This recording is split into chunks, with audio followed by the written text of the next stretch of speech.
ओम गणाम्बिकाय चरुहे कंठ सफेद देवी चंद्रमा गौरी मुक्तोदया ओम देवकी नंदनाय महे वासुदेवाय धीमहि तन्नो कृष्णः प्रचोदयात् नानाशवन्त पुष्पाणि यथा कालो भवानि च पुष्पाञ्जलिर्मया दत्तो परमेश्वरो ह्रीं कृष्णाय नमः गोविन्दाय नमः गोपीजनवल्लभाय नमः मंत्रुष्पाञ्जलिं समर्पयामि नमः ओम जय यानि कानि च पापानि जन्मान्तरगतानि च तानि सर्वाणि नश्यन्तु प्रतीक्षाय पदे पदे बोलिए वृंदावन बिहारी लाल की जोर से देखा बोले लक्ष्मी नारायण भगवान की सद्गुरुदेव भगवान की भागवत भगवान की अनेक रसी का प्रभाव दिख रहा है।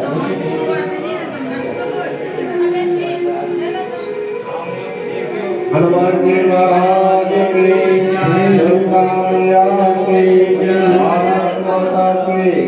गौ माता के द्वारकाधीश भगवान की शव संतन के शव भक्तन के नमः पार्वती पतये हर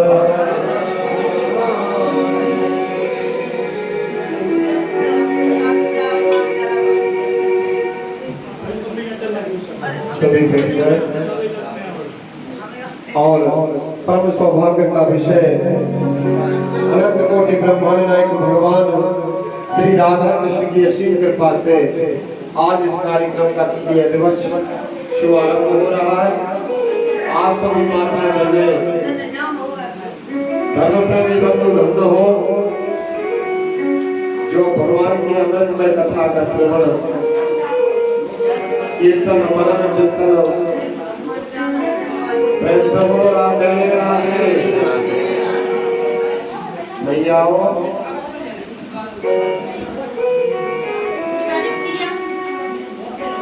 एक बार सभी के लिए आज ये नमस्कार राधे राधे। बस ऐसा लग रहा है कि आज ये कदसी ने ज्यादा परेशान कर दिया। देखो एकादशी का व्रत समस्त व्रतों का सार है, लेकिन व्रत में अल्पाहार न रखे। ये नहीं है कि 250 ग्राम नाम रख लो फरार करो तो हम उपास हो है ना।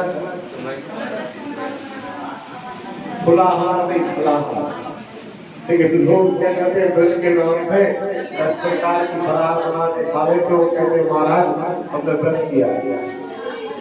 जोर से बोलो राधे राधे। अपने माता पिता और गुरु गुरुओं को प्रणाम करें, चारों को प्रणाम कर लो मानसिक रूप से, माता पिता गुरु गुरुओं। और आप लोग बैठ जाएं सब लोग, ठीक है ना।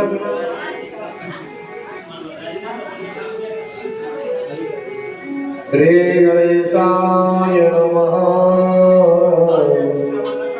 श्री सरस्वत्यै नमः, श्री गुरु चरण कमलेभ्यो नमः। ओम नमो भगवते वासुदेवाय। ओम ऐं क्लीं स्वाहा। वर्णानामर्थ शृंगारां रसानां छन्दसामपि मंगलानां च कर्तारो वन्दे वाणी विनायकौ। नारायणं नमस्कृत्य नरं चैव नरोत्तमं देवीं सरस्वतीं व्यासं ततो जयमुदीरये। भक्ति भक्त भगवंत गुरु चतुर नाम बपु एक, तिनके पद वंदन किए ना सतवे। कृष्णाय वासुदेवाय देवकी नंदनाय च नंदगोप कुमाराय गोविंदाय नमो नमः।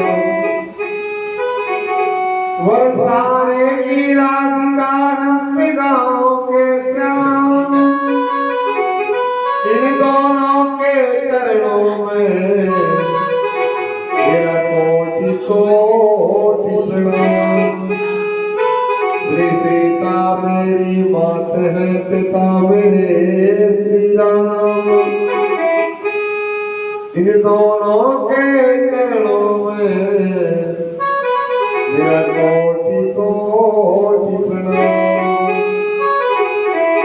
जगते मंगला काले भद्रकाले कपालिनी दुर्गा क्षमा शिवा धात्री स्वाहा सुधा नमोस्तुते। वंदे मोधमयं नित्यं गुरुं शंकर स्वरूपिणं यमासतोऽपि वक्रोऽपि चन्द्रासवक्त्रवन्धते। अतुलितबलधामं नमामि हैमशैलावदेहं नमामि तनुजवनकृशानं नमामि ज्ञानिनामाग्रगण्यं नमामि सकलगुणनिधानं नमामि वारणानामधीशं नमामि रघुपति प्रिय भगतं नमामि वातजातमो नमामि। आई है हनुमान कथा कहूँ तुम्हें उस सेवन सिया राम के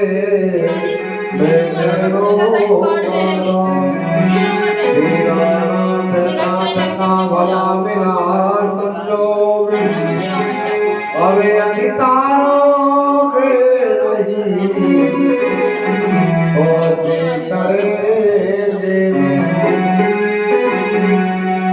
परात्म मंगलम ब्रह्मांड भक्तवान संकल्परो पट्टिकां बढ़ारी बालकृष्ण लाल का बाल में पिटी मोती श्लोक श्रीमद् भागवत स्वात्मान तत्रादो ग्राम देवता स्थान देवता क्षेत्र देवताओं के चरणों में वंदन करते हुए द्वारकाधीश के चरणों में कोटि कोटि बार वंदन करते हुए नवंती महाराज के चरणों में बार वंदन करते हुए उपस्थित समस्त श्रद्धालु भगवत प्रेमी भक्तजनों भक्तिमयी दयामयी करुणामयी माताओं बहनों मंचस्थ विराजमान संगीत कलाकार एवं हमारे पंडित शास्त्री जी भगवान द्वारकाधीश जी के पास से आज हमारे इस कार्यक्रम का तृतीय दिवस शुभारंभ हो रहा है। मेरे हिसाब से तो सभी आ गए होंगे, कुछ आलसी अभी भी सो रहे होंगे। प्रेम से बोलो। घर हो चाहे बाहर हो गए तो एक व्यवस्था मैं आपसे निवेदन करूं शरीर को जब तक कष्ट नहीं दोगे तब तक कामयाब नहीं होगे। मेरी कह रही बात ये बात वेद कह रहा है। वेद क्या कह रहा है? कष्टम करोत कल्याण। संत लोग अपने शरीर को तपाते अंगीठी के चारों तरफ अंगीठी लगा करके अग्नि प्रज्वलित करके उसके बीच में बैठ करके भजन क्यों करते हैं? कई दिन वो भूखे रहते, कई दिन दूबा का रस पी करके रहते, कई दिन बेलपत्री का जूस पी करके रहते। और हम लोगों ने इतना बुरा कर लिया इस शरीर को, ऐसा कर लिया इस शरीर बड़ा कमजोर कर दिया, कोई काम का नहीं बचा। प्रेम से बोलो। नाम से भजन हो रहा हो, नाम से मेहनत हो रही शरीर से, काय का शरीर एक सिस्टम था, उसको आप जैसा बना लोगे वैसा ही बन जाएगा। शरीर ऐसा होना चाहिए कि हर स्थिति में लड़ने के लिए तैयार हो। हाँ, हम लोगों ने अपने आप को बड़ा कमजोर कर लिया, मन से कमजोर किया है। जिसका मन कमजोर होता ना उसका सब कुछ कमजोर हो जाएगा। इसलिए संत कबीरदास जी ने कहा कि मन के जीते जीत है, मन के हारे हार, मन के हारे हार है, मन के जीते जीत। वो मन ही मिलावत राम से, मन ही करत भजीत। मन आलसी बना देता है, मन प्रमादी बना देता है, मन हमें माया में ले जाता है, वो मन हमें दुष्ट कर्म कराने लगता है। यही मन बंधन का कारण है, वो यही मन मुक्ति का कारण है। हम यहाँ केवल और केवल भजन करने के लिए आए हैं, ना कि सोने आए और ना फालतू बात करने आए। क्यों हम अपने परिवार को छोड़ के आए, सारे धंधे पानी को छोड़ कर आए? इसलिए आए कि हमारी आत्मा का कल्याण हो जाए, भगवान की हम पे कृपा हो जाए। लेकिन हम ना आलस को छोड़ पा रहे हैं और ना ही हम बातों को छोड़ पा रहे हैं। आज एकादशी का व्रत है और ये एकादशी अधिकमास की एकादशी है। एकादशी का व्रत कहा है नंद बाबा 92 वर्ष की आयु में एकादश्याम निराहारा। 92 वर्ष की आयु हो गई थी नंद बाबा की। बचपन से लेकर 92 वर्ष की आयु तक निराहार व्रत किया एकादशी। एकादशी से श्रेष्ठ व्रत ये नए नए व्रत प्रकट हो रहा है ना, व्रत जो हो रहा है, नए नए व्रत लोग लॉन्च कर रहे हैं संसार। लेकिन कोई भी व्रत एकादशी के पुण्य के फल की बराबरी 16 की कला के बराबर भी नहीं कर सकता। एकादशी भगवान ने वरदान दिया है कि एकादशी का जो व्रत करेगा वो मेरे कृपा का पात्र होगा। एकादशी का जो व्रत करेगा वो यमपुरी के दर्शन नहीं करेगा, लेकिन निष्ठा से करेगा। ये नहीं कि 10 प्रकार की फरार करके वो फिर भी मोहतरा सा गुजर के घूम रहे। अन्न में बड़ी शक्ति है भाई, एक बिना रावण आदमी को बेकार हो जाता है ना। वो पता है अन्न के बारे में लिखा है बिगर भजन किए बगैर अन्न नहीं खाना चाहिए। यदि बिगर भजन के कोई अन्न खाता है तो वो केवल अन्न का दुश्मन है। प्रेम से बोलो, पहले भजन करो, क्योंकि भजन में मात्रा है कि भजन शब्द में मात्रा है। अपने लेके सब लोग नहीं है, भोजन में है भोग, महामोद की भोग जन। अरे भोजन में मात्रा है, आप लिमिट से कर सकते हैं। यदि अनलिमिटेड कर देंगे तो शरीर तत्काल धराशायी हो जाएगा। भोजन ज्यादा कर लेंगे, अधिक कर लेंगे तो नुकसान कर देगा। वो भजन में मात्रा नहीं है। भजन आप जितना करोगे, जितना करते चले जाओगे, उतना ही बढ़ता जाएगा, उतना ही बढ़ता जाएगा और उतना ही आपको लाभ देता जाएगा। भजन कभी नुकसान नहीं करता।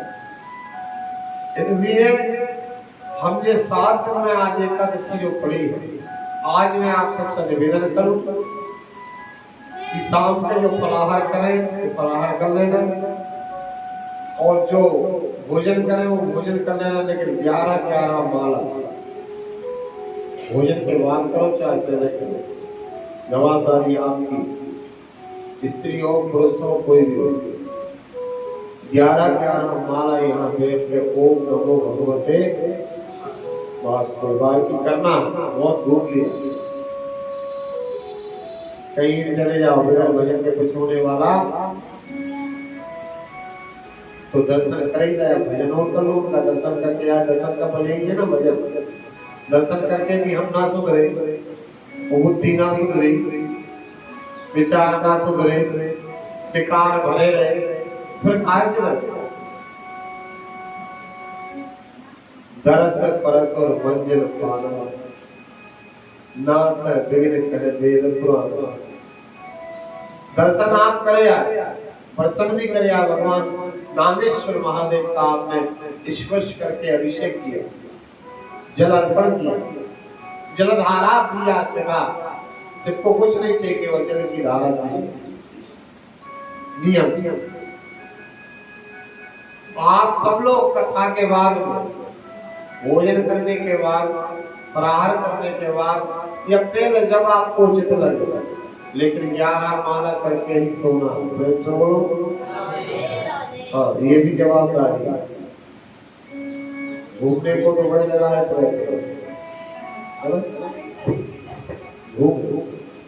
लेकिन भजन की जवाबदारी से करो, क्योंकि यहाँ एक बार यदि भगवान का नाम लिया तो 1 करोड़ बार के बराबर है।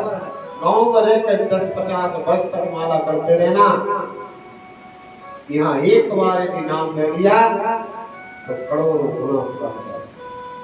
इसलिए मैं आप सबको लेके आया हूँ।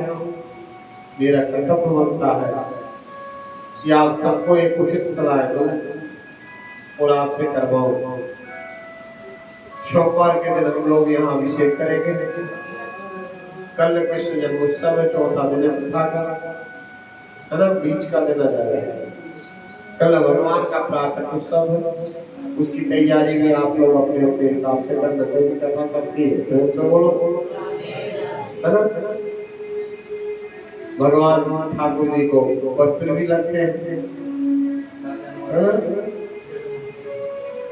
वस्त्र भी लगते हैं, मिश्री भी लगती है।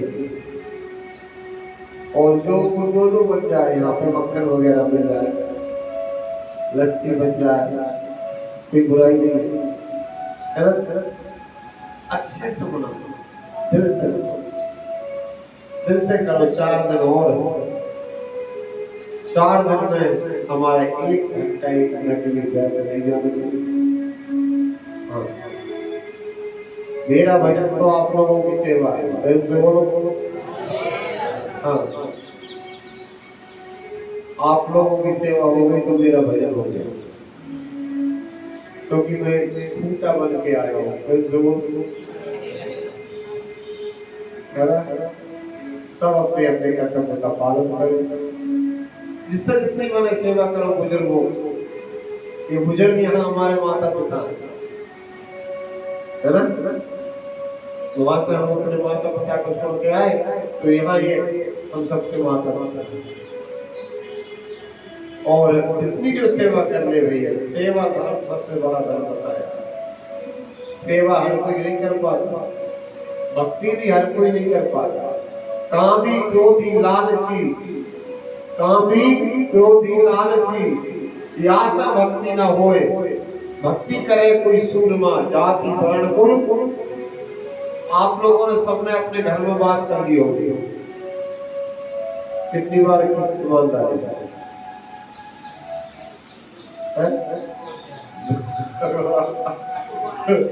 कई बार कर ली होगी।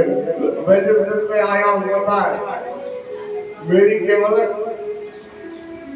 ट्रेन में बात हुई थी। जब से मुझे टाइम नहीं मिला घर बात कर लूं, नगर की याद आई, क्योंकि समय नहीं मिलता, कहीं ना कहीं दिमाग लगा रहता है। तो पता है जहाँ है हम, भाई हमारी राजधानी है, नहीं हमारा घर है। वो एक तो ठाकुर जी के घर में बैठे, उनके राज्य में बैठे, उनकी शरण में बैठे। तो आप सब लोग बड़े प्रेम से भजन करो। 11 माला करके सोना है ना।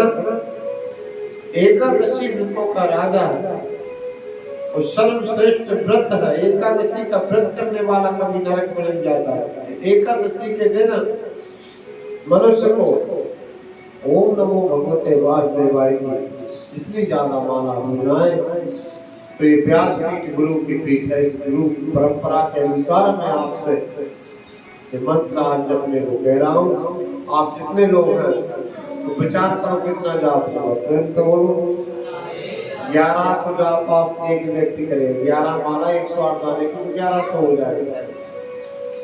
तो हमारा 71,000 जाप 1 घंटा हो जाएगा। प्रेम से बोलो। तो थोड़ा बहुत और कल मार देना, 1.25 लाख हो जाएगा। ये तो ग्रुप का साथ में आने का फल। एक बार राधे राधे बोलो, 70 बार हो। जितने हम लोग बैठे उतनी बार हो गया ना, 2 बार होता है राधे राधे। वो अकेला जब तो वक्त जब बताओ। तो आइए हम इतनी दूर से आए, भगवान से प्रार्थना करें 2 मिनट कीर्तन के माध्यम से। इसके बाद बड़ी प्यारी सी कथा आप लोगों को श्रवण करने को मिलेगी। अरे दूर नगरे बड़ी दूर नगरे, दूर नगरे बड़ी दूर नगरे, दूर नगरे बड़ी दूर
द्वारकाधीश भगवान की द्वारका धाम की सब संतों की सब भक्तों की नमः पार्वती पतये हर हर। कल आप सभी ने कथा के प्रसंग में बहुत सुंदर चर्चा का श्रवण किया था। आइए हम आगे कथा को बढ़ाते हुए श्री सूत जी ने और वेद व्यास जी ने वर्णन किया, सुखदेव जी ने वर्णन किया।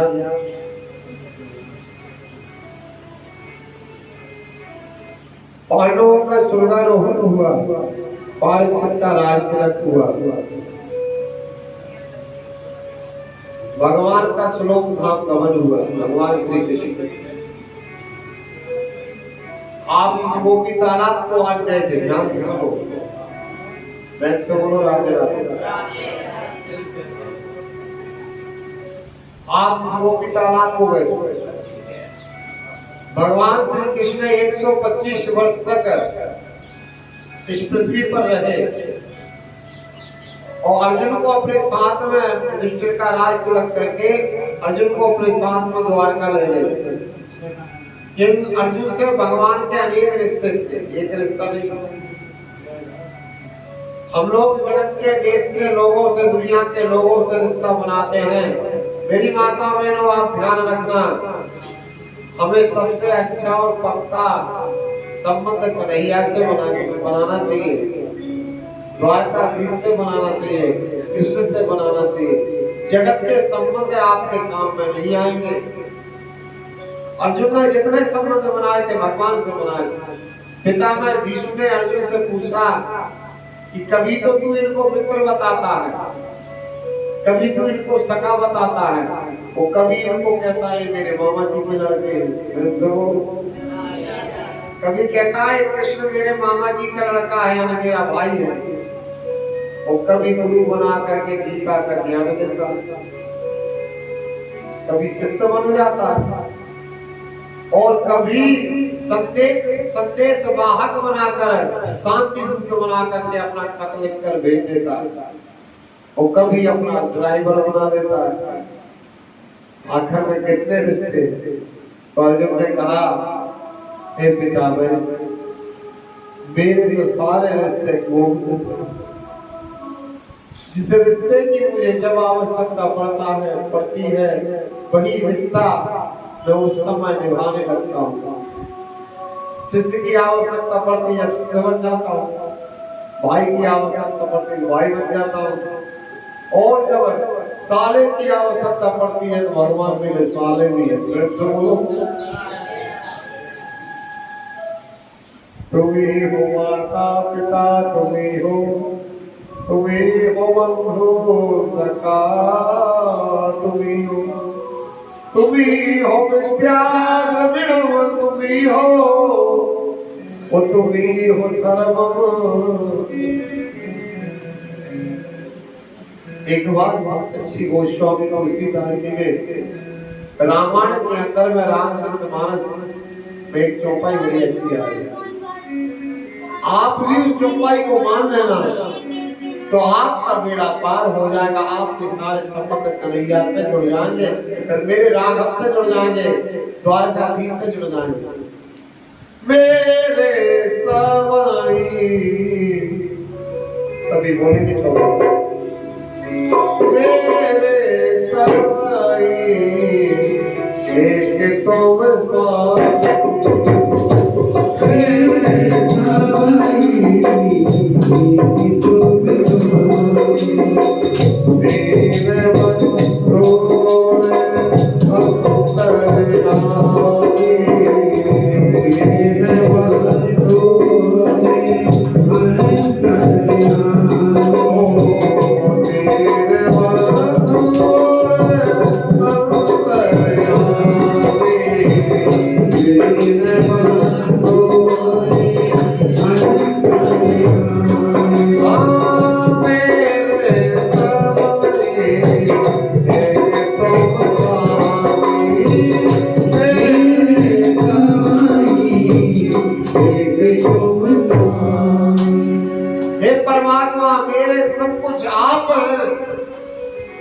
लक्ष्मण जी ने कह दिया था कि मैं किसी माता को नहीं जानता, मैं किसी पिता को नहीं जानता।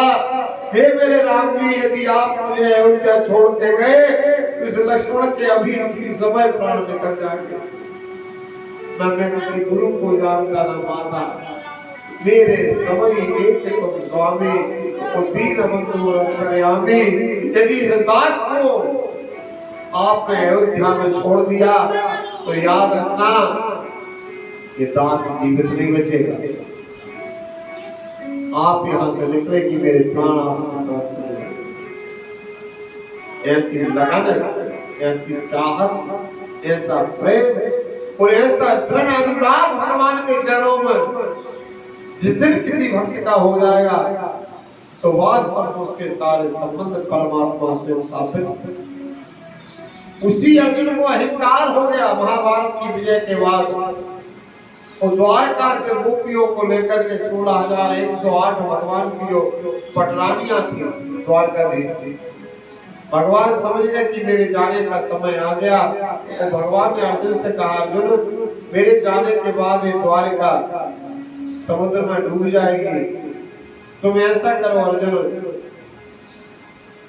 इन गोपियों को अपने साथ हस्तिनापुर ले जाओ, महावीर हो, बली हो, इनकी रक्षा करके इन्हें तुम आराम से ले जा करके और अपनी हस्तिनापुर में रखना। मेरा जाने का समय हो गया, 125 वर्ष पूर्ण हो गए और मैंने सारे अधर्मियों का संहार कर दिया महाभारत के युद्ध के माध्यम से, और मेरी लीला का पूर्ण हो गया। ऐसा कहते भगवान यहाँ से सोमनाथ के पास में पहुंचे और सोमनाथ क्षेत्र में जाकर के उस बहेलिए के बाण से भगवान के पद में बाण मारा और बाण का बहाना लेकर के गोविंद ने शरीर का लीला को पूर्ण की।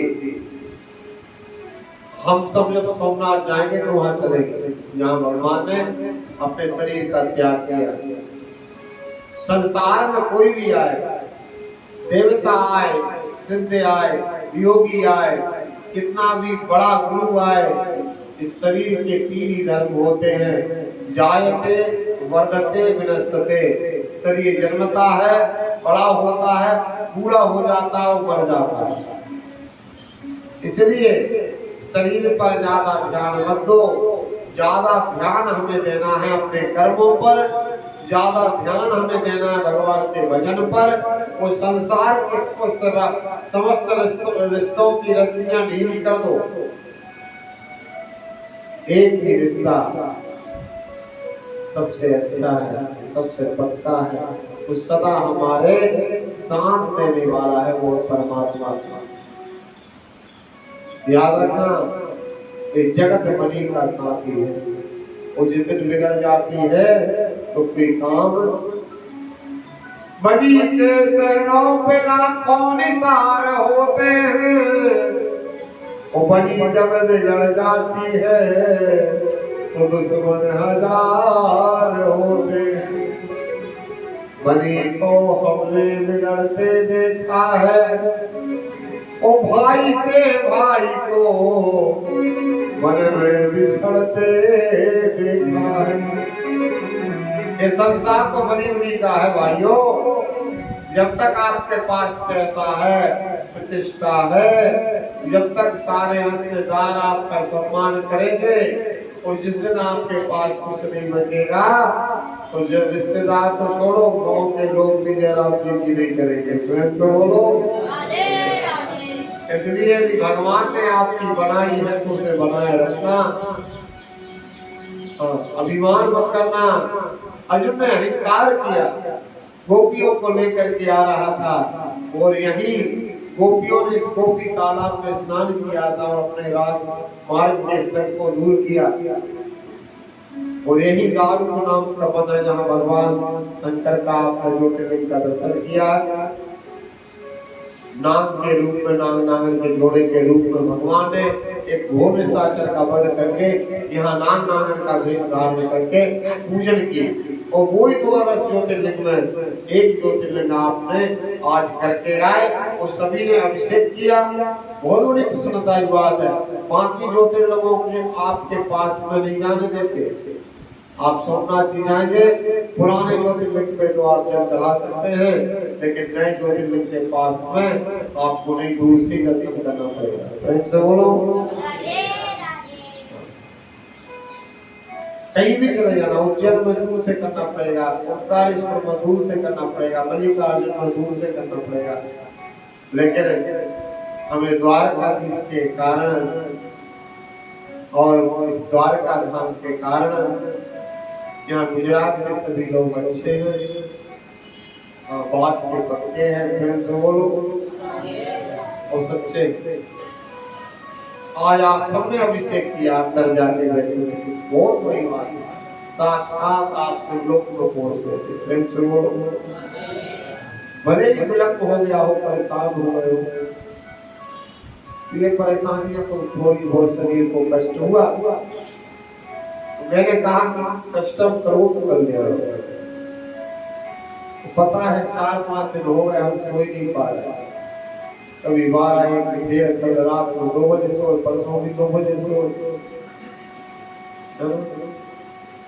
तो ये सब भगवान के लिए हम परेशान हैं। वो ईश्वर हम पे दया जरूर करेगा, लेकिन मैं आपसे इतनी प्रार्थना करता हूँ, वही अर्जुन कोल भील वनवासियों से परास्त हो गया, वही अर्जुन था, वही उसका गांडीव था, वही अक्षय तर्कस थे 2 जिनमें कभी बाणों की कमी नहीं होती थी। वही दिव्य रथ था जो रथ देवताओं द्वारा प्रदत्त था अर्जुन को। इस रथ पे बैठ के अर्जुन ने भारत के प्रत्येक बड़े से बड़े महारथी को धराशायी कर दिया था। कब किया था? जब भगवान की कृपा थी, जब भगवान साथ थे, भगवान की कृपा की दृष्टि हटी, वो भगवान के साथ जब छूटा तो अर्जुन वही वीर था। लेकिन आज वही अर्जुन भीलों से युद्ध हो गया, तो भीलों से परास्त हो गया। भीलों ने अर्जुन का मुकुट सब हरण कर लिया, धनुष्मान छुड़ा लिए, वो गोपियों का हरण करके ले गए। अर्जुन एक बेबस व्यक्ति के जैसे हस्तिनापुर पहुंचा। यहाँ युधिष्ठिर को सुबह सुबह से बड़े अपशकुन हो रहे थे। भगवान चले गए ना, युधिष्ठिर धर्मात्मा बाएं अंग पर रहे थे, गौ माता के आंख से आंसू बहते हुए देख रहे थे। युधिष्ठिर ने देखा गौ माता के आंखों से अश्रु धारा निकल रही, क्योंकि प्रभु इस संसार से चले गए। और भगवान जब इस संसार से गए, अर्जुन जब घर पहुंचा है, अमंगलों को देख करके भीड़ को भिजाने का प्रयास किया कि द्वारका जाओ, अर्जुन लौट के क्यों नहीं आया? क्या बात है, हमारे प्यारे कृष्ण किसी संकट में तो नहीं है? द्वारकाधीश में कोई मुसीबत तो नहीं आ गई, विपत्ति तो नहीं आ गई? भीम 6 महीना हो गए, ना कोई संदेश मिला, ना अर्जुन लौट के आया। तुम जाओ अपनी गदा को साथ में लेके, क्योंकि द्वारकाधीश ने हमें युद्ध में बड़ा साथ दिया है। हमारा भी कर्तव्य बनता। वो यहाँ से जा रहे थे, जब उन्होंने बताया था कि कोई राक्षस आक्रमण करने वाला था द्वारका पर, हो सकता है उसी राक्षस के कारण अर्जुन को साथ में लेके गए थे। लेकिन इतने ऐसी बात कर ही रहे थे, अनेक प्रकार के अपशकुन दिखाई दिए। कभी कभी हम लोगों को सुबह से अमंगल संगता, कहीं ना कहीं हमारे लिए कोई बुरी घटना की सूचना मिल जाती है। प्रेम से बोलो। आप कहते हो हाँ आज मुझे ऐसा लग रहा था कि आज का दिन अच्छा। अर्जुन पे ना सर पे मुकुट है, अर्जुन के ना गांडीव है, पैदल अर्जुन आ रहा है, काला काला चेहरा पड़ रहा है, ना तिलक है मस्तक पे। देखकर युधिष्ठिर को अर्जुन की वेशभूषा बर्दाश्त नहीं हुई, देखकर दौड़ करके आए युधिष्ठिर को पूछा, अर्जुन तेरी ये कैसी हालत हो रही है, क्या हुआ? क्या तू ससुराल में बहुत दिन तक रहा, तेरी किसी सारे ने तेरा अपमान कर दिया? प्रेम से बोलो। भाई ससुराल में अधिक नहीं रहना चाहिए। मानते हैं कि ससुराल सुख की सार होती है, प्रेम से बोलो, लेकिन ससुराल में अधिक नहीं रहना चाहिए। युधिष्ठिर ने कहा कि ससुराल में तू बहुत दिन तक रहा है, हो सकता है किसी तेरी 16,108 साल में, प्रेम से बोलो, किसी ने तेरा अपमान कर दिया हो, या तूने ब्राह्मण का अपमान कर दिया, या वेद की निंदा कर दी, या तूने धर्म का किसी प्रकार से अनित कर दिया, या तूने किसी दीनहीन की सहायता नहीं की, तेरा ये तेज क्यों नष्ट हो गया? ये मस्तक पे तेज क्यों नहीं दिख रहा? छतरी का जो तेज रहता है, अवश्य ही तूने कोई अपराध किया। इस प्रकार से 14-15 प्रश्न किए युधिष्ठिर जी ने। अर्जुन बोला नहीं भैया, वंचितो हम महाराजो हरिनाम बंधुरूपिणा एन में बहतम तेजो देव विश्वापनम महतम। भैया ना मैंने ब्राह्मण का अपमान किया, ना मेरा ससुराल में किसी ने अपमान किया, ना मैंने धर्म का अनादर किया, ना मैंने संत की निंदा की।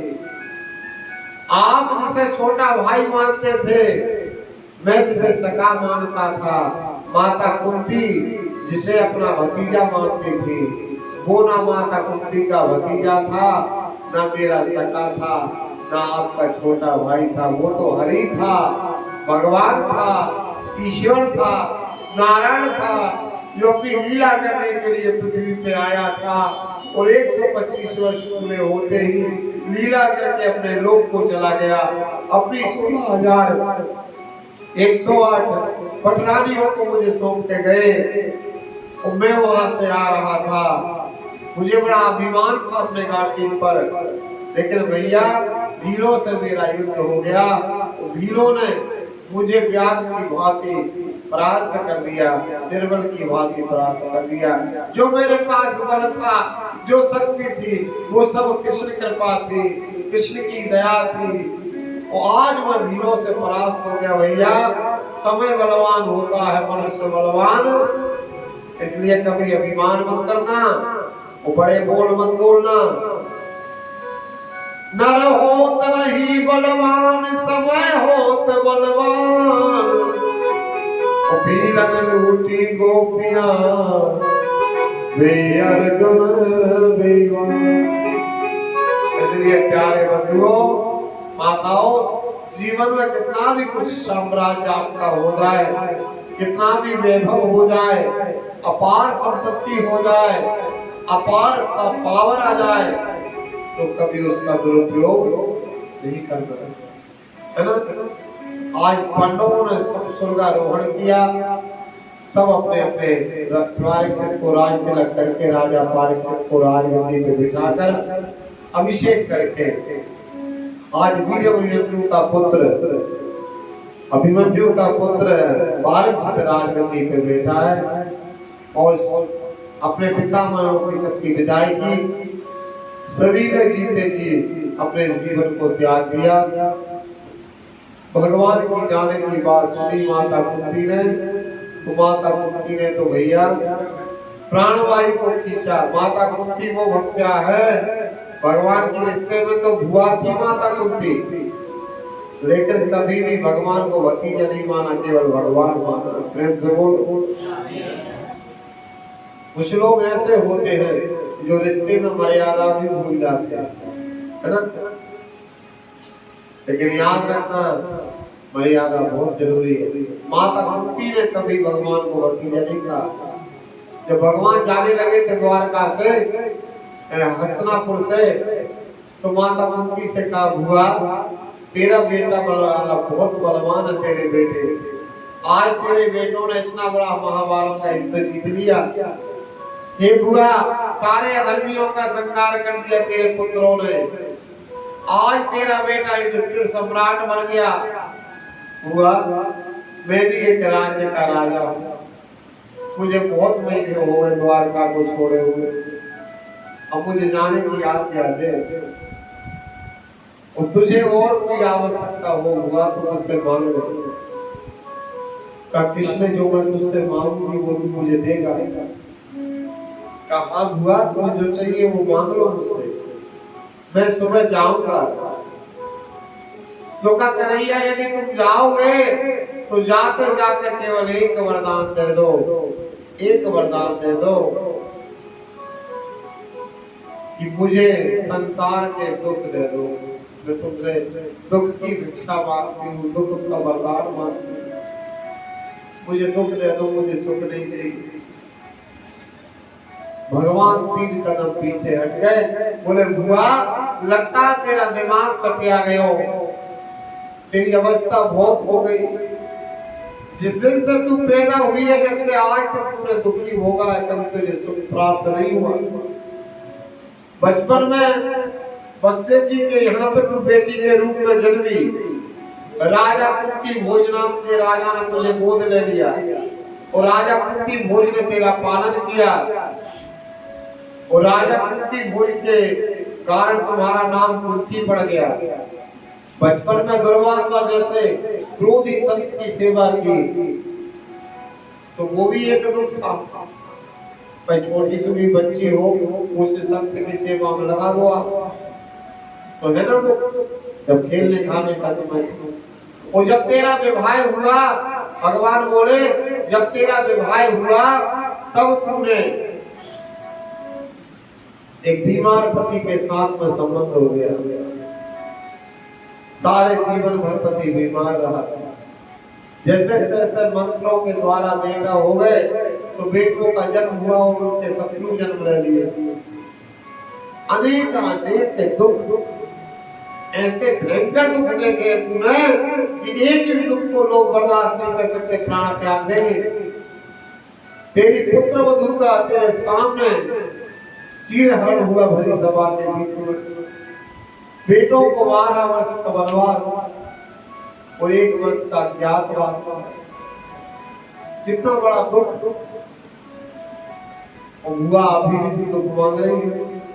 मैया कुंती बोली, कन्हैया संपत्ति को संपत्ति नहीं कहते और विपत्ति को विपत्ति नहीं कहते। सबसे बड़ा दुख तो जीव के जीवन में वह है कि जिस दिन वो भगवान का भजन ना कर पाए, जिस दिन वो भगवान की कथा श्रवण ना कर पाए, वो दिन समझ लेना कि सबसे बुरा दिन है, सबसे बड़ी विपत्ति है। जिस दिन हम भगवान का भजन ना कर पाए, जिस दिन हम भगवान की कथा श्रवण ना कर पाए। तद्दिनं दुर्दिनं मन्ये मेधा चक्रं तु दुर्दिनं यद्दिनं कृष्ण पीयूषो कथापानादिवर्जितम्।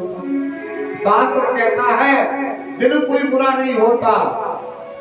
दिन तो सब अच्छे, कोई कहता है रविवार कड़वा दिन होता है, मंगलवार कड़वा दिन होता है। अरे कड़वा दिन रविवार मंगलवार नहीं होता। कड़वे तो हमारे कर्म होते प्यारे, हमारे कर्म खराब होते, और कर्म के कारण हमें दिन बुरे लगते हैं। देखो कर्म जिसके खराब हो गए तो उसको फल भी खराब मिलेगा।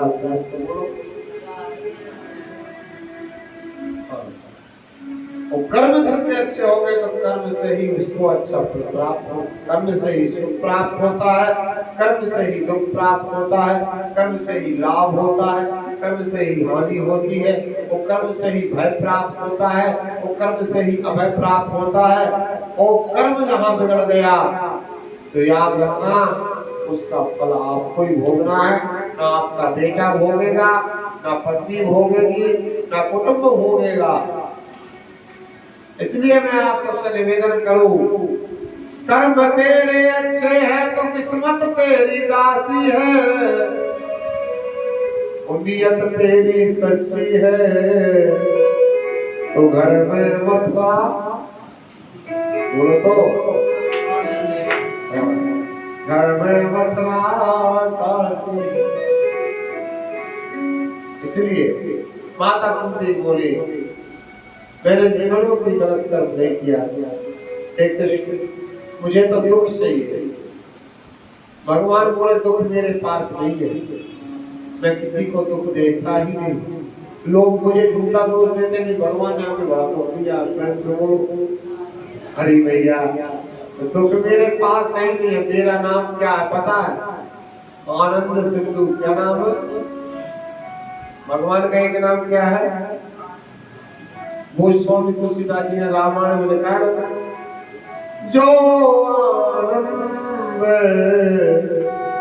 सिंधु सुख राशि सी चलते थे लोक शुपासी।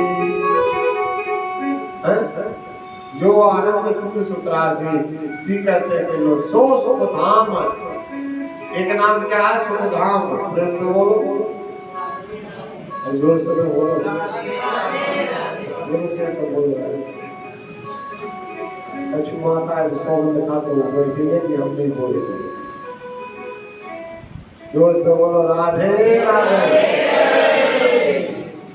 भगवान का नाम भी बुलाना पड़ेगा,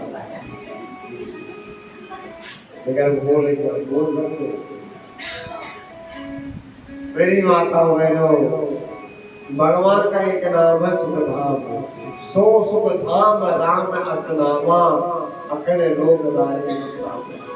एक नाम है सच्चिदानंद। माता कुंती ने दुख मांगा, कहती सुख के माथे सिर पड़े। अरे कन्हैया ऐसे सुख के ऊपर बड़ा भारी पत्थर गिर जाए, जो हरि भजन सजाए, बलहारी दुख की जो पल पल याद करिया। पता है जब दुख आता ना तो मनुष्य सच्चे हृदय से, सच्ची लगन से आपकी सेवा करता है, आपका भजन करता है। दुख में भजन अच्छा होता है ना, दिल से होता है। जब दुख आ जाता है तो लोग बड़ी पूजा पाठ करते हैं, प्रेम से बोलो, है ना। और सबसे बड़ी विपत्ति तो कन्हैया कह हनुमंत विपत्ति प्रभु सोई, वो जप तप सुमरन भजन ना होई। जिस दिन जप ना हो, जिस दिन तप ना हो, जिस दिन भजन ना हो, समझ लेना वो दिन बहुत बड़ा विपत्ति है। वो कन्हैया मुझे ऐसा सुख नहीं चाहिए कि जिस सुख में मेरा कृष्ण मुझे छोड़कर चला जाए। भगवान ने यात्रा कैंसिल कर दी। आज पांडव लोग सारा जीवन भर माता कुंती ने कृष्ण की भक्ति करते करते जीवन जिया। मुझे पता चला कि कृष्ण अपने लोक को चले गए तो माता कुंती ने तत्काल प्राणवायु को खींचा और प्राणवायु को अपान वायु में धारण किया और योग अग्नि द्वारा शरीर को जलाकर राख कर दिया। पांडवों ने तत्काल स्वर्गारोहण किया। युधिष्ठिर के साथ सारे जीवन के केवल पूर्ण कर्म साथ में गए, न भैया साथ गया, न पत्नी साथ गई, न बेटा साथ गया, न राजमहल साथ गया, न संपत्ति साथ गई, कुछ नहीं गया। केवल अंतोगत्वा आपका पुण्य ही आपके साथ जाता है। जो पुण्य आप कर लोगे वो पुण्य ही आपके साथ में जन्म जन्मों तक रहेगा। पाप और पुण्य दो चीजें साथ जाती है। अब आपके ऊपर है कि आप ज्यादा संग्रह काय को कर रहे हैं, पाप का करके जा रहे हो, पुण्य का करके। पाप का करके जाओगे, यदि मनुष्य होकर के आपने पुण्य नहीं किया, धर्म नहीं किया, तीर्थ यात्रा नहीं की, कथा भागवत का श्रवण नहीं किया, तो याद रखना आपका और हमारा जीवन ये मिला है, ये दोबारा नहीं मिलेगा। मिलेगा तो लेकिन 84 लाख योनियों को भोगना पड़ेगा, पाप करके यदि करेगा। पहले तो 28 नरकों को प्राप्त हो गए, 28 नरकों के बाद आकर 4,84,000 जोनी मत जीवे अविनाशी। फिर सदा माया कर फेरा, काल कर्म शुभा गुण गेरा। तब करे करुणा नर देहि, देखहि सबेरो हेतु सने। फिर कभी भगवान करुणा करेगा, 84 लाख योनियों में हम पड़े रहेंगे, और कभी जब भगवान हमारे ऊपर कृपा करेगा तो मेरी माता बहनों पता है हम फिर आकर के यहाँ वही करेंगे जो नहीं करना चाहिए, वही खाएंगे जो नहीं खाना चाहिए, वही खाएंगे जहाँ नहीं खाना चाहिए, और वही देखेंगे जो नहीं देखना चाहिए, वही सुनेंगे जो नहीं सुनना चाहिए, वही करेंगे जो नहीं करना। इसलिए मैं आप सबसे प्रार्थना करूं, निवेदन करूं कि जीवन बार बार नहीं मिलता। ये शरीर हमें विषय भोगों के लिए नहीं मिला, ये शरीर हमें सोने के लिए नहीं मिला। मनुष्य को केवल शास्त्र में बताया है, मनुष्य को केवल 6 घंटा सोना चाहिए, 24 घंटा। ये तो शास्त्र का प्रमाण है, और मेरी तरफ से मैं प्रमाण दे रहा हूँ 9 घंटा का। कितने घंटे का? 9 घंटा। 9 घंटा बिल्कुल अडिग बिना डिस्टर्ब के सो रात, लेकिन दिन में मत सो, काम हो मत हो। ये समय है तो रामायण का अध्ययन करो, भागवत का अध्ययन करो, गीता का अध्ययन करो, तो आपका बुद्धि भटकेगी नहीं, आपका मन भटकेगा नहीं, आप अकेलापन महसूस नहीं करेंगे। राम कथा का एक प्रभाव और भागवत कथा का ये प्रभाव है। कोई भी सदग्रंथ का आप सत्संग करो, मनुष्य का सत्संग ना करो, क्योंकि मनुष्य में जैसे हार्मोन्स रहते हैं, आप जैसे व्यक्ति के साथ रहेंगे वैसे ही हार्मोन्स आपके अंदर जाएंगे और आप भी उसी जैसे आलसी दिमागी हो जाओगे जैसा वो व्यक्ति रहता है। इसलिए सदा अच्छे लोगों का संग करना चाहिए, उच्च कोटि के लोगों का संग करना चाहिए, भजनानंदियों का संग करना चाहिए, सदग्रंथों का संग करो ना, सदग्रंथों का संग करो, सत्पुरुषों का संग करो।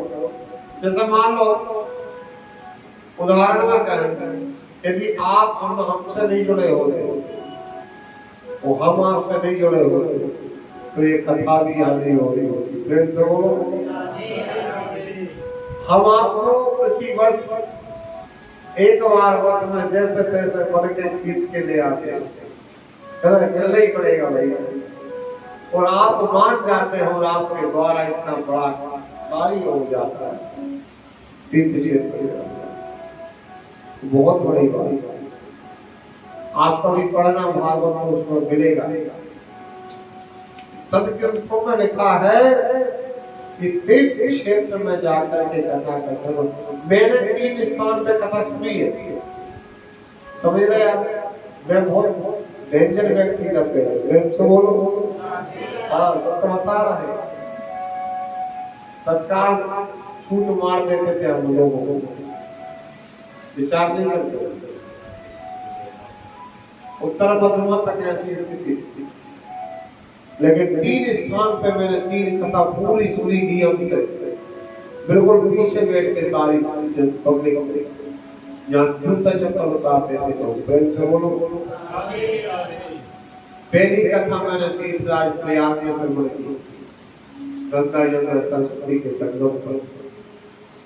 दूसरी कथा जन्मभूमि मथुरा में भगवान कृष्ण ने जहाँ जन्म लिया उस पावन भूमि में बैठ के वहीं पीछे श्रवण की, भागते हुए जाता था 5 किलोमीटर की कथा निकलना जाए। प्रेम से बोलो।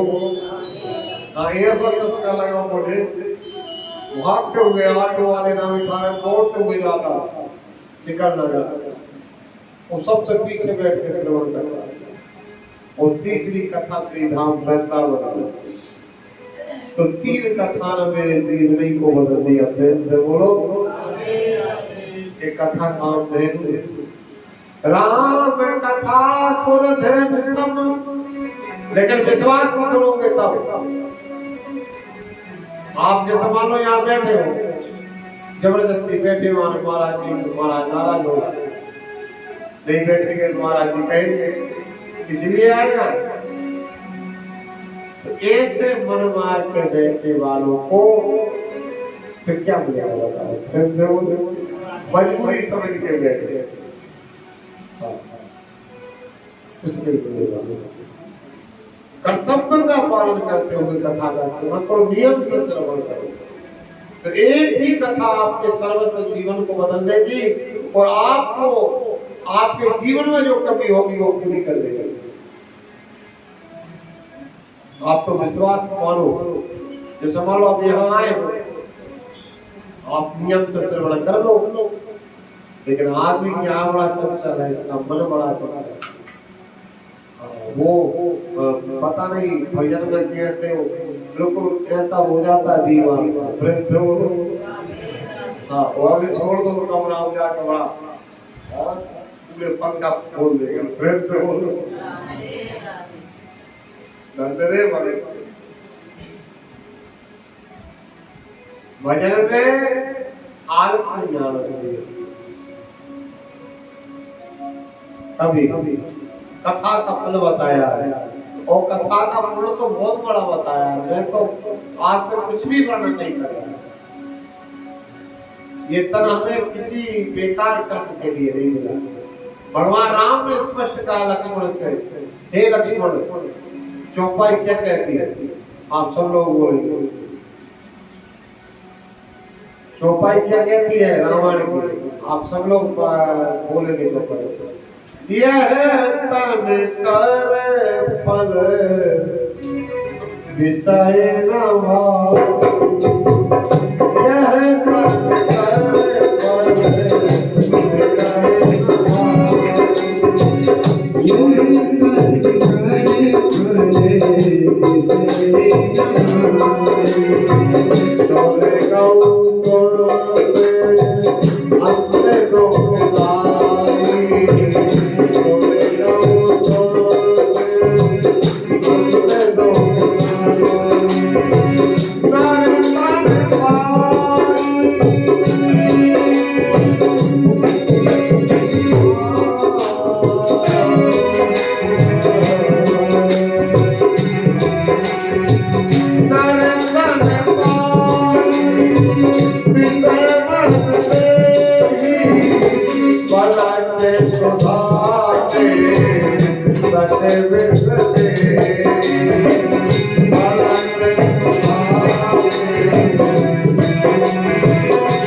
विषय भोग करने के लिए नहीं मिला। लक्ष्मण जी से स्पष्ट कहा, यह तन कर फल विषय न भाई और स्वर्ग स्वल्प अंत दुखदाई।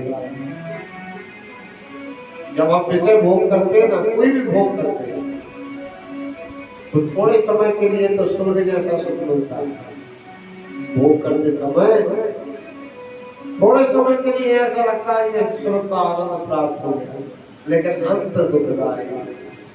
मनुष्य शरीर प्राप्त करके हे लक्ष्मण, जो विषय भोगों में अपने मन को लगाएगा और जो भजन को छोड़ करके विषय रस को ग्रहण करता है, ऐसा व्यक्ति पलट सुधाते सट विष, अमृत को त्याग कर विष को पान करता है। जगत में अमृत क्या है आप बताओ, जल्दी बताओ। कौन बोला? राम राम। प्रभु का नाम अमृत है, हमें पीना नहीं आता। प्रभु ने जिंदगी दी है, हमें जीना नहीं आता। मनुष्य की योनि पाने को देवता भी तरसते हैं, प्रभु कृपा से मिलता है, इसे छीना नहीं जाता। मेरी माता बहनों, ये भगवान कहते हैं कि देवता भी स्वर्ग में बैठे देवता विचार करते हैं, कल्पना करते हैं, प्रभु जिस दिन हमारे पुण्य क्षीण हो तो हमें भारत में मनुष्य बना देना। ये शरीर बड़े पुण्यों से आपको प्राप्त हुआ है, अनंत जन्मों के पुण्योदय हुए जब आप भारत देश में मनुष्य का शरीर प्राप्त किया है।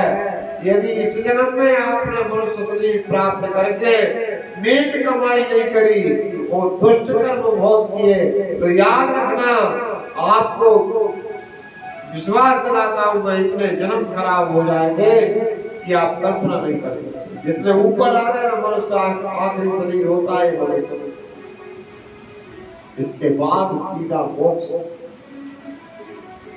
यदि आप बताओ अभी आप मनुष्य नहीं होते तो यहाँ द्वारका में बैठ के कथा सुन रहे होते।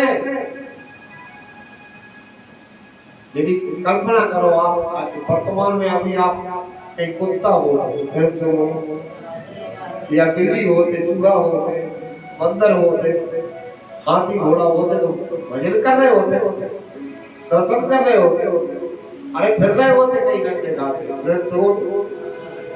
और यदि इस शरीर से भजन नहीं किया तो फिर कोई डंडा खाने के लिए तैयार है। पता नहीं कहां कहां जाना पड़ेगा। पाबंदी नाली का कीड़ा बनता है। जैसे ब्राह्मण आप शराब पान करते हैं, मदरा पान करते हैं, मनुष्य को मदरा वर्जित होता ही विषय भोगे शराब का पान करते हैं। मनुष्य होकर के आप प्रेम करते हैं, शराब पीते हैं, तो अगले जन्म में वो आपको गंदी नाली का कीड़ा बना देगा। क्या बना देगा? ले अब रस पी, कितना पिएगा? बड़ा शौक रस पान करता, अब पीएगा, कितना पिएगा? हजारों जन्म तक विष्टा का, हजारों वर्ष तक विष्टा का कीड़ा बन के रहना पड़ेगा। यदि मांस खाओगे और शराब पियोगे, अब आप जैसे इच्छा हो वैसा करना। स्वतंत्र भारत रखने की कोई क्या मान रहा है, लेकिन जो लिखा है वो मैं बता रहा हूं। यदि मानोगे तो आपका कल्याण है, आपको लाभ होगा, आपको फायदा होगी। मुझे क्या, मेरे घर तो नहीं आ रहा। शास्त्र मत से यदि जीवन जियोगे तो जीवन में कभी परेशान नहीं रहोगे, और शास्त्र के विपरीत जीवन जियोगे, मनमानी करोगे तो याद रखना तो जीवन में हमें कुछ प्राप्त नहीं होना, अनेक जन्म जाएगा। प्रभु का नाम अमृत है, इसको पियो जितना पीते हो, पी सको। पीने वाले पियो। कोई लोग चाय पी रहे हैं, कोई दूध पी रहे हैं, कोई गांजा पी रहे हैं, कोई सिगरेट पी रहे हैं, कोई बीड़ी पी रहे हैं, कोई शराब पी रहे हैं। अरे पीने वाले पियो, पीना बहुत जरूरी है, लेकिन राम नाम की रसना पी लो, वरना जिंदगी, बोलो तो जोर से, जरूरी है, वरना जिंदगी है। मेरे भाइयों, आप नशा भगवान के नाम का करो, लेकिन शास्त्रों में कहा ये नशा जल्दी चढ़ता, ये नशा जल्दी चढ़ता नहीं है, चढ़ जाए उतरता नहीं है। ये नशा भगवान की भक्ति का नशा, भजन का नशा, सत्संग का नशा, पता है हमें जैसे कथा का नशा। जीवन में हम कथा ही ज्यादा करते हैं और कुछ नहीं करते। और यदि कथा ना हो ना 2-4 महीना तो बीमार हो जाते हैं। एक नशा जल्दी चढ़ता नहीं है, चढ़ जाए उतरता नहीं है। एक बार यदि चढ़ जाए, भक्ति रस में जो आनंद है, भक्ति रस में जो सुख, भगवान की कथा में जो सुख है, मिलता है सच्चा सुख केवल भगवान तुम्हारे। तो कहने का भाव, पांडवों ने जीवन जिया, भगवान के लिए, मरे तो भगवान को। जीवन ये होना चाहिए, मरो परंतु यो मरो की याद तो करे सभी, हुई ना यो सो मृत्यु तो वृथा मरे वृथा जिए। आज पांडवों की मृत्यु को सब याद कर रहे हैं, वो सब भागवत में उनकी कथा क्यों सुना रहे हैं, महाभारत में क्यों उनकी कथा सुना रहे हैं? क्योंकि उन्होंने जीवन केवल भगवान के लिए दिया है, वो अपना सर्वस्व प्रभु के हाथों में सौंप दिया था कि हे कन्हैया, अब चाहे आप पार लगा दो तो चाहे डुबा दो, हमने तो सब अपने आप को सौंप दिया।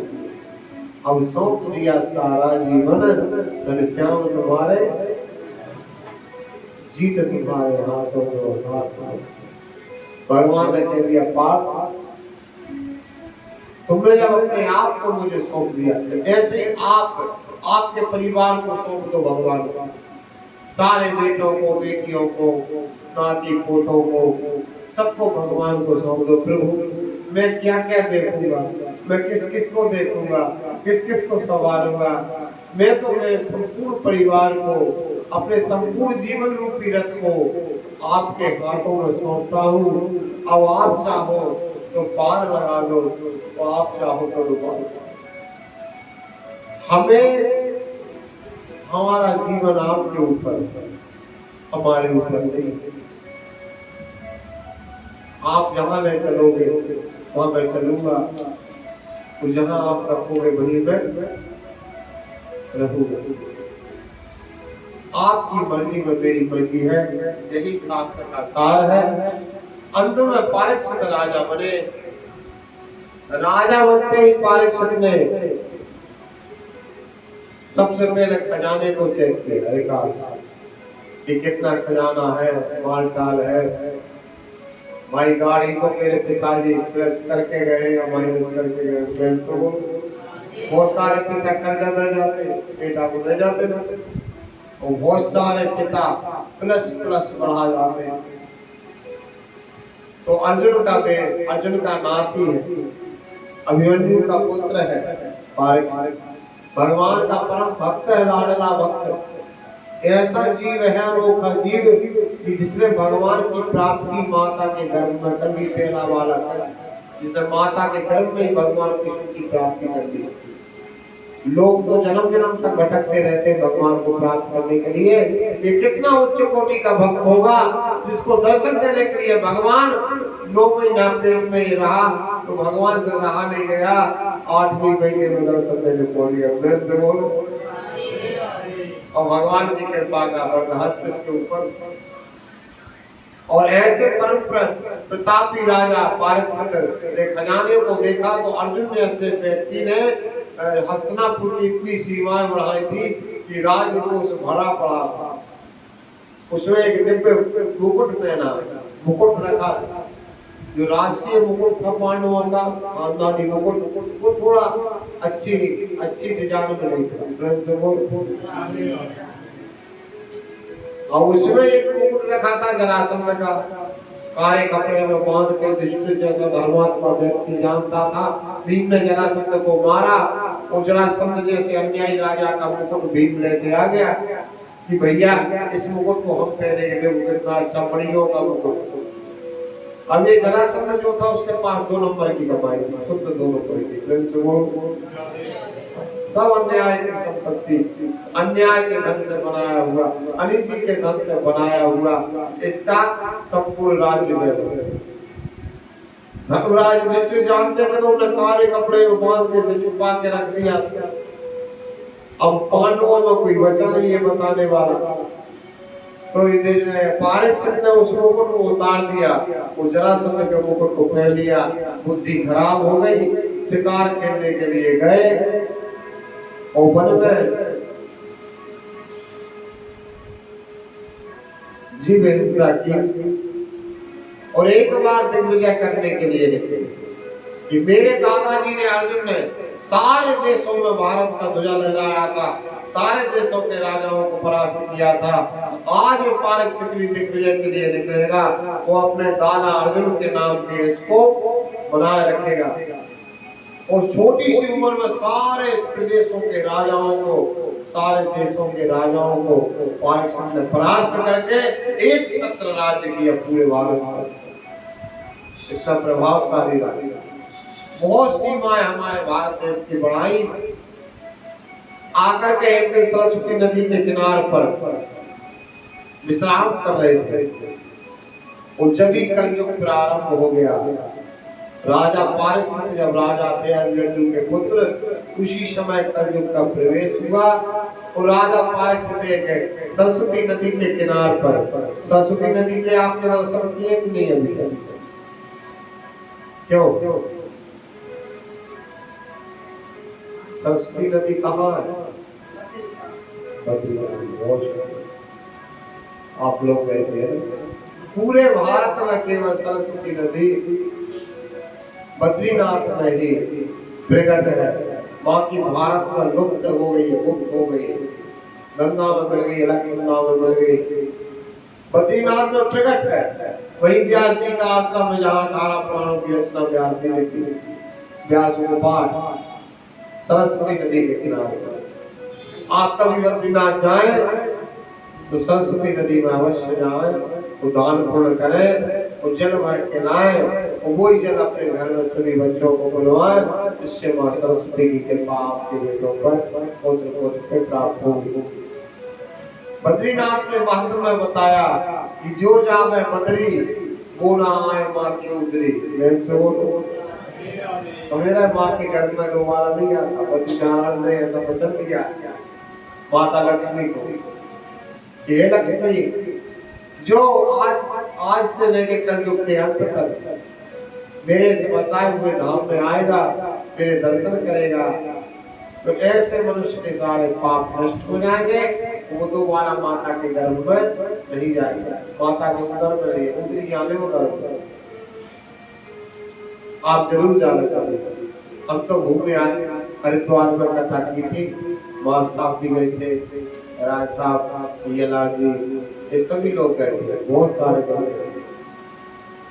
हाँ, तो इसीलिए तो तीर्थों में जाते हैं, जो लिखा है वो मजा के देखो। जैसे द्वारका का महत्व लिखा आपको मैंने बताया पहले। तो कहने का भाव मेरा ये है, कलयुग प्रारंभ हुआ, वो कलयुग ने धर्म के 3 चरण काट दिए। पहले हमारा सनातन धर्म 18 चरणों पे खड़ा था। कितने चरणों पे? सतयुग में 18 चरण होते थे, त्रेता में 12 बचे, द्वापर में 8 बचे, भगवान का राज्य जब तक रहा।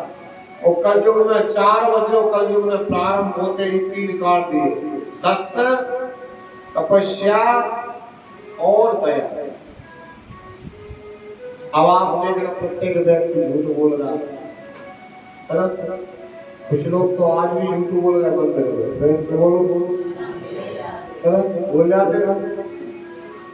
उदाहरण में जैसे वो रखे हो पुलिस वालों का ये कि नहीं करे नहीं, प्रेम से बोलो, क्योंकि आदत पड़ेगी ना, तो सत्य की स्थिति ये होगी।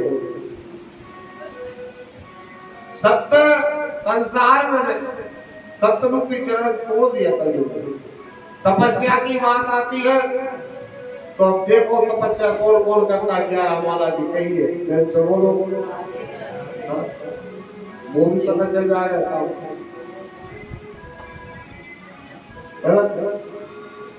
तो तपस्या भी नहीं हो रही, तो दया की बात है तो एक दूसरे पे दया भी नहीं आ रही।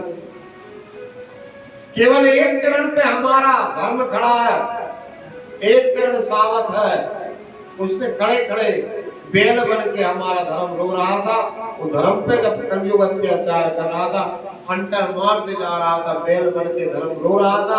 वो बेल के कष्ट को देख करके गौ बन के पृथ्वी आंसू बहा रही थी। वो कहा, हे धर्मराज, यदि आपके 3 चरण कट गए, यदि ये एक चरण और इस कलयुग में तोड़ दिया दान रूपी शरण, तो फिर मेरा क्या होगा? मैं भी सफल में चली जाऊंगी, प्रलय हो जाएगा। एक कलयुग बड़ा दुख देने वाला है। तब पता है आपको, उस समय धन को रोते हुए वो गौरव की पृथ्वी पर अत्याचार करते हुए एक चंडाल को राजा परीक्षित ने देखा। तो जैसे राम जी की भुजा पड़ा गई थी ना, ऋषियों की हड्डियों के ढेर देख कर फरक उठी तो भुजा विशाला। तत्काल थके हुए राजा परीक्षित ने अपना धनुष मार लिया। वो कलयुग से कहा, रे पापी, तू कौन है जो मेरे राज्य में आकर के इन बेसहाराओं पर अत्याचार कर रहा है? तूने पेड़ के 3 चरण काटे हैं। मारो धीरम भवंते फलाना मई शास्त्री। अरे खल, अरे दुष्ट, मैं तेरा वध कर दूंगा। तूने मेरी गौ माता को रुलाया, तूने मेरे प्रश्न धर्म को अनादर किया है, तू कौन है? तो वो पता है, कलयुग जाकर के राजा परीक्षित के चरणों में गिर पड़ा। वो बोलने लगा, हे महाराज, शरणागत शरणागत, मैं आपकी शरण में हूँ। शरण आए मरण नहीं होता। आप कुरुवंश के राजा हैं। वो कुरुवंश के राजाओं की ये रहा है कि जितना भी बड़ा अत्याचारी उनके शरण में जाता था तो मरण नहीं होती। ये छात्र धर्म है।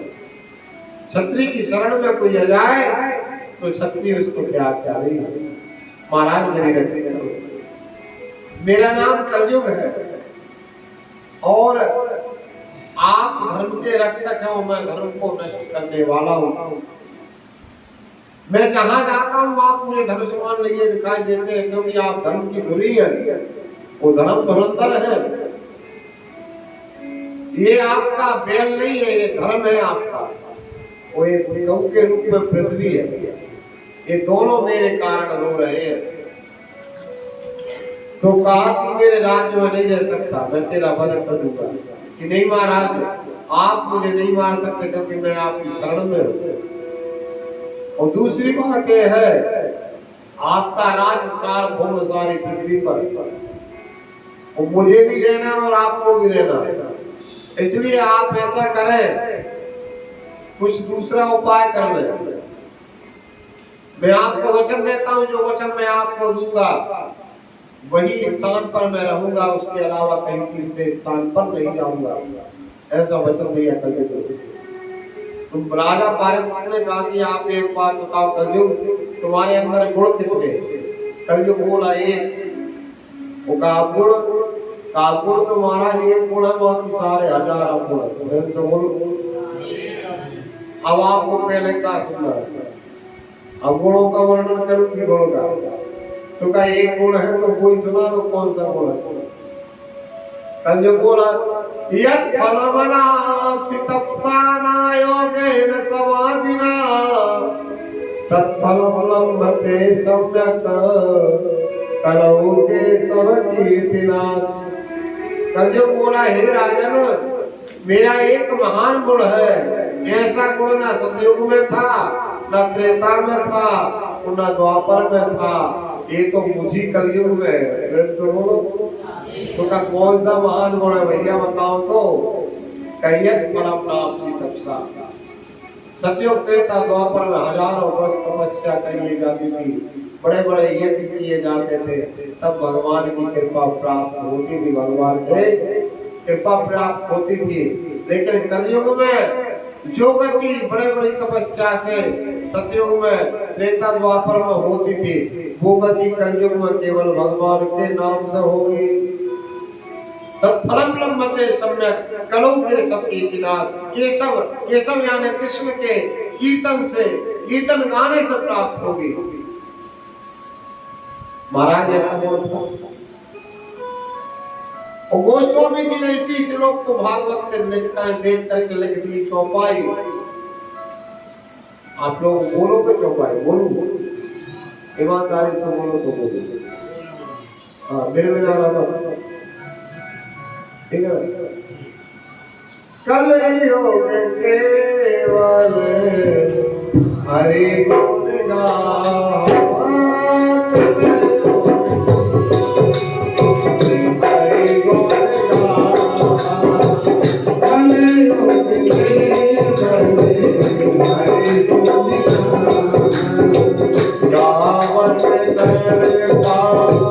वही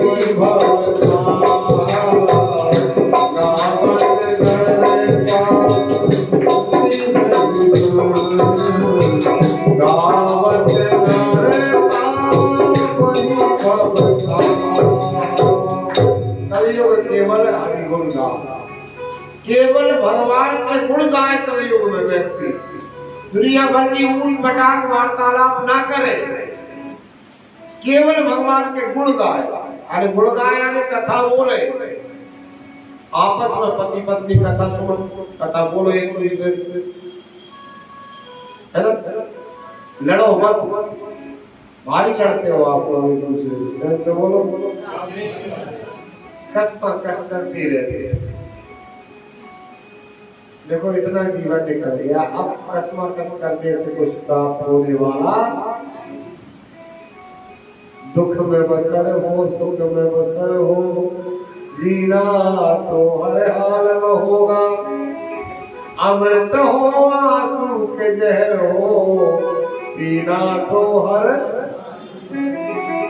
इसलिए जीना तो है तो हंस के जियो, प्रेम से जियो, जितने दिन रह रहे हो संसार में दोनों पति पत्नी मिलकर के भगवान का खूब भजन करो, खूब सत्संग सुनो और खूब जो है मिलके रहो। ये नहीं कि बात बात पे प्रेम से जीवन यापन। क्रोध आए ऐसी बात ही ना पत्नी को करना चाहिए। हम एक दूसरे को अच्छे से समझ लेते, कई सालों से साथ रह रहे हैं, तो जान पूछकर हम वो बात करते हैं जिससे कि क्रोध आए, वो हरकत करते हैं, वैसी हरकत का माताएं करें, भैया लोग करें, बोलो तब काम बनता। आप जान भी रहे हो सुबह, तो कर भी वही रहे हो जो नहीं करना, फिर क्या होता है? फिर व्यक्ति को क्रोध आ जाता है, क्रोध आ जाता है, वो दंड देने के लिए तैयार हो जाता है। अरे फिर हम दोनों ने सौगंध खा के रखी है कि हम ठीक से नहीं रहेंगे, ना रहेंगे ना रहने देंगे। फिर दोनों स्त्री और पुरुष एक रथ में लगे, दो पहिए, यदि एक पहिया भी गड़बड़ हो जाता है तो रथ चलता, इसलिए दोनों पहिया अच्छे होना चाहिए, मिलकर चलना चाहिए, बैलेंस ठीक रहना चाहिए दोनों का, दोनों अच्छे दौड़ने वाले होना चाहिए, तब इसमें गृहस्थी रूपी रथ विकास और विस्तार पकड़ लेगा।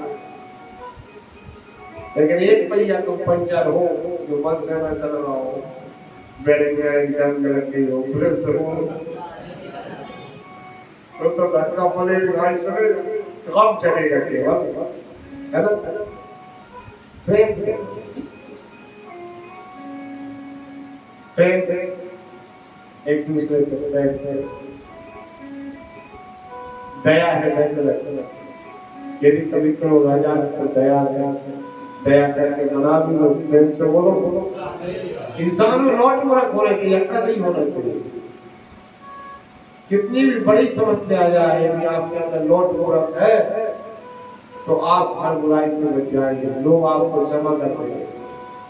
यदि लौट मूर्ख नहीं है तो वो व्यक्ति बुरा होते होते एक दिन अकेला रह जाता है, समझ रहे? क्योंकि हम मनुष्य हैं, झुकता वही है जिसमें जान होती है, वो अकड़ना मुर्दे की शान। हम मनुष्य हैं भाई, यदि गलती बन जाए झुक जाओ। गलतियां तो बड़े बड़े ब्रह्मा इत्यादि देवताओं से हुई है, हम तो एक तुच्छ मनुष्य, ऐसी गलतियां हो गई है देवताओं से भी, वो बदल देती है। प्रेम से बोलो, उन्हें प्रार्थना की जो के सबको प्रणाम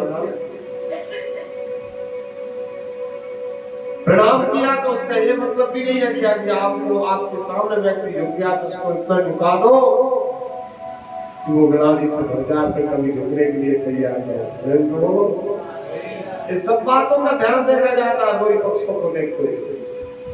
शास्त्रों में सब प्रमाण मिलते हैं, शास्त्रों को पढ़ा लोगे तो आपके हर प्रश्न का उत्तर मिल जाएगा। लेकिन आप इतना चिंतन तो करो तब मिलेगा। हर समस्या पति पत्नी के विवाद का प्रसंग आपको मिल जाएगा, कौन कौन ने विवाद किया और उसका परिणाम क्या हुआ। इसलिए मेरी माता बहनों, घर में कलह मत करो, है ना? सब मिल के रहो, उस सबकी सेवा करो। घर को घर मत मानो, घर को मंदिर मानो, और घर में रहने वाले प्रत्येक परिवार के सदस्य को देवता मानो, तो भगवान आपकी पूजा स्वीकार कर लेगा। आप पूजन तो बहुत करती है, लेकिन घर के लोगों से जब तक आप अच्छे से व्यवहार नहीं करोगे तो भगवान का भूत भी प्रसन्न नहीं हो सकता। प्रेम से बोलो, क्योंकि चलता फिरता ईश्वर है मनुष्य। हम में राम, तुम में राम, सब में राम समाया है, सबसे कर लो प्यार, जगत में कोई नहीं। तो कलयुग में भगवान के गुण गाओ, दोनों पति पत्नी मिल करके। कलयुग में एक ही साधन है जो आपको इस भवसागर से पार कर देगा। कलयुग केवल हरि गुण गा, तो गावत नर पावई भव, बिगड़ तेरे पार होगा वो भवसागर से। और कलयुग केवल नाम है धारा, सुमर सुमर नर। एक बात और की, कलयुग में योग यज्ञ जब तक का ज्यादा महत्व नहीं है। बहुत सुंदर चौपाई है, इसको आप गा के बोलो। कलयुग में इन सब बातों का ज्यादा महत्व नहीं है। योग करना, तपस्या करना, यज्ञ करना, इनका ज्यादा महत्व नहीं है कलयुग में। हम कथा कह रही, राम कथा क्या कह रही है?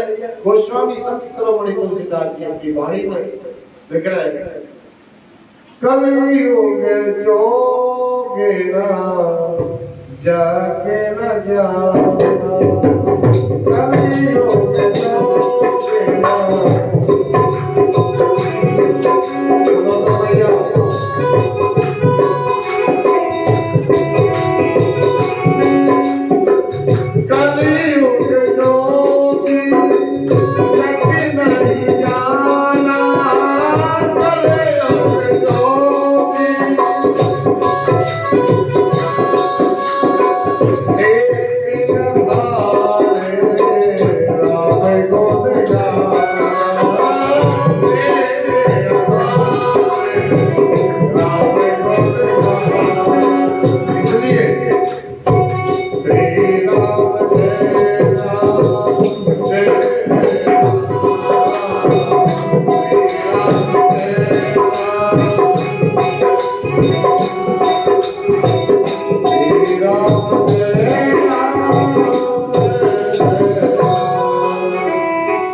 कलयुग में योग जब तब का जितना महत्व है उतना महत्व केवल भगवान के गुण गाए, केवल हरि गुण गाए। वो यहाँ भी कह रहे हैं कि कलयुग योग रजग न जाना, एक आधार राम गुण।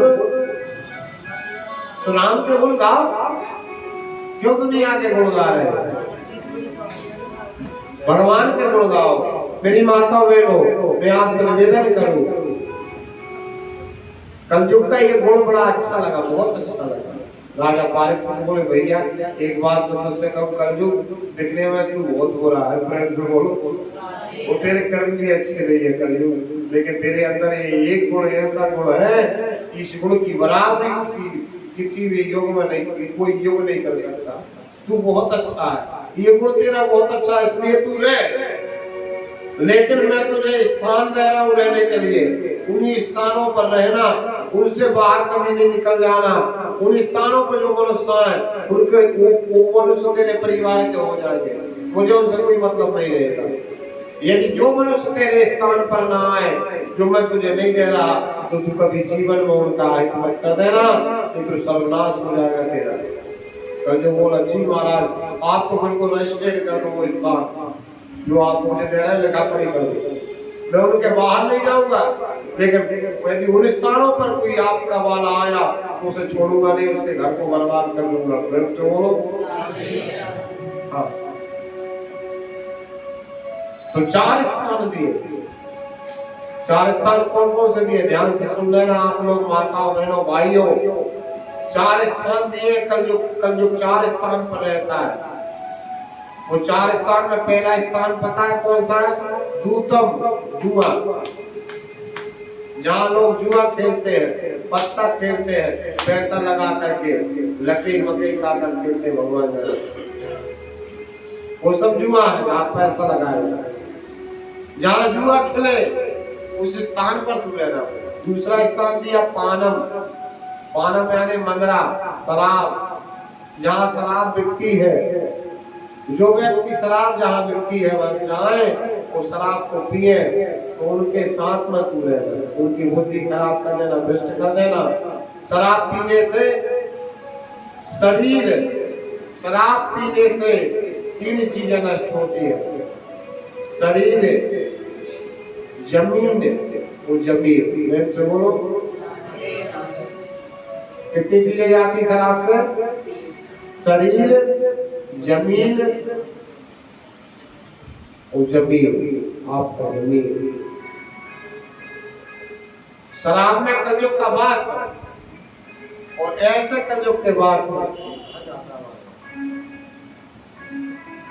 शराब का पास, इसलिए शराब को भैया जाते हैं, ठीक है ना? मैं नहीं बोल रहा ये बात। दूतम पानम क्रिया सुनो। और तीसरा स्थान है मांस का भक्षण, जहाँ पशुओं की हिंसा होती है, वहां भी कलयुग का वास होता है। और चौथा और अंतिम स्थान है जहाँ वैश्याएं रहती है, व्यभिचारिणी स्त्रियां रहती है, ऐसे स्थान पर भी कलयुग का वास है। हे कलयुग, ये 4 स्थान में देता हूँ, इनमें तुम रहो, और इन स्थानों पर जो व्यक्ति जाए उसको तुम्हें जो करना वो कर देना, बर्बाद कर देना, खानदान को बर्बाद कर देना, जमीन को बर्बाद कर देना, जायदाद को बर्बाद कर देना, वो काया को बर्बाद कर देना। प्रेम से बोलो मुझे कोई मतलब नहीं रहेगा ऐसे लोगों से जो राम का नहीं बोलेंगे किसी काम, कोई मतलब। तो कल जो बोला महाराज, एक निवेदन करूं। हाँ बोलो। आपने मेरी जैसी शक्ल देखी वैसी मुझे रहने के लिए कमरा दे दिए, तो बोलो कमरा तो आपने चार दिए है, लेकिन जैसी मेरी शक्ल देखी वैसे रूम मुझे दे दिए। यदि आपको एक गुण अच्छा लगा है तो कम से कम एक रूम तो फुल फैसिलिटी वाला दे दो। तो कहा एक रूम तुम्हारे मन से मांग लो, तो मांगो वो दूंगा। आज मैं बड़ा प्रसन्न हूँ तुम्हारे ऊपर, तुम्हारा गुण बहुत अच्छा है। तो कल जो बोला महाराज ज्यादा कुछ नहीं, सोने में वास मिल जाता है। सोने में। राजा परीक्षित ने कहा तथास्तु, सोने में तुम्हारा वास होगा, लेकिन कौन से सोने में होगा ये बात सुन लो। कल प्रत्येक सोने में नहीं होगा। बेईमानी की कमाई से, अनीति के धन से, अन्याय के धन से बनवाए हुए सोने में कलयुग का वास होगा। अनीति से कभी धन कमा के सोना मत बनवा लेना, नहीं तो कलयुग आपके घर में आ जाएगा। कभी सारा शराब मत पीना, नहीं तो कलयुग आपके घर आ जाएगा। मांस मत खाना, नहीं तो कलयुग आपके घर। मांस मदिरा छोड़ो, प्रभु से नाता और जोड़ना है तो छोड़ देना, ठीक है ना। और बर्बाद होना है तो करो, मेरे को क्या करने का। जो शास्त्र कह रहा है वो समझाने का कर्तव्य मेरा है। मैं एक बात और निवेदन करूंगी, यदि आपके घर को कोई शराब पीता हो तो आप ध्यान से सुन लेना, वो दिलों पे बात बिठा देना। ब्रह्म हत्या का प्रायश्चित है, गौ हत्या का प्रायश्चित है, बहुत बड़े पाप होते, लेकिन शराब का कोई प्रायश्चित नहीं है। अभी तक मिला ही नहीं। मैंने बहुत ग्रंथ पढ़े, किसी ग्रंथ में नहीं मिला शराब का प्रायश्चित। शराब का प्रायश्चित तो एक ही है, भगवान श्री सीताराम जी के द्वारकाधीश के दरबार में जाओ, वो जाके कबूल लो, अपने ध्यान में करो कि पहली बैठक आपने कहां से प्रारंभ की है, उस बैठक को याद करके और आप मन में कबूल लो कि मैंने 100 लीटर 1000 लीटर कितने लीटर पी लिया, प्रेम से बोलो। उससे चौगनी करके द्वारकाधीश को बता दो, हे प्रभु मुझे पता नहीं था कि शराब इतनी अपवित्र है, मुझे पता नहीं था कि शराब इतनी दूषित है। आज से मैं हे द्वारकाधीश आपसे प्रार्थना करता हूँ कि आज के बाद मैं शराब नहीं पीऊंगा। और टुकड़ा कर देता